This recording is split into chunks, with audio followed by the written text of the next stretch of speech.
Hi folks, I'm Chris Coraggio with the Social Television Network. Dignity Health St. Joseph's Hospital has another first in its 121-year history.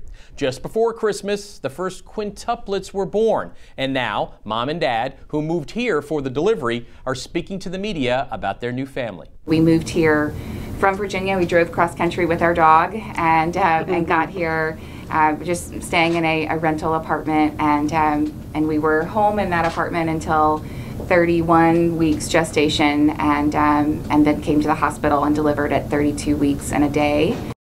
And at that moment, Michael and Margaret Baudinets went from being just the two of them to just the 7 of them. I mean, I think of any history we could be a part of, St. Joe's is something we'd want to be a part of. These folks know how to take care of people respectfully, but also professionally, and we've just been very grateful.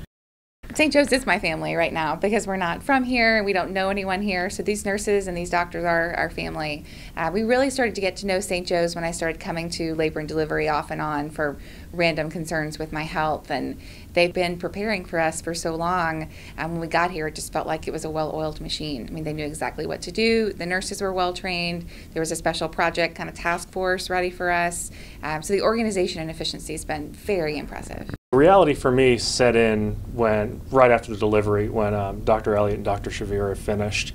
They came out in the hall while my wife was in recovery and gave me a big hug, and that was when this first set in for me. It's a little bit different now having them all in the hospital, but it's been really great. It's been a nice little transition period for us to, make sure we've got ourselves in order for when they come home.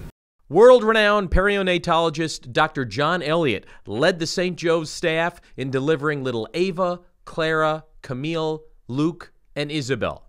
It was his 22nd quintuplet delivery. They impressed me with their willingness to do anything that was necessary to get healthy babies, and they followed through on that. And I couldn't have asked for more from a couple. Dr. Elliott's really laid back, which is nice when you're a pregnant woman with all kinds of fear and concerns, and he never gets rattled. He never seemed worried about anything, but he always was really grounding for me. It's so nice being a little bit older that the moms and dads are bringing their children in, and they're grown up, and you get to see how their lives are starting. It is definitely a dream. I keep looking at these photos with these little kids and think, whose life is this? Like, this is not my life, but I'm sure it will feel that way when I get them home and they're all screaming at 3 a.m. So we'll see.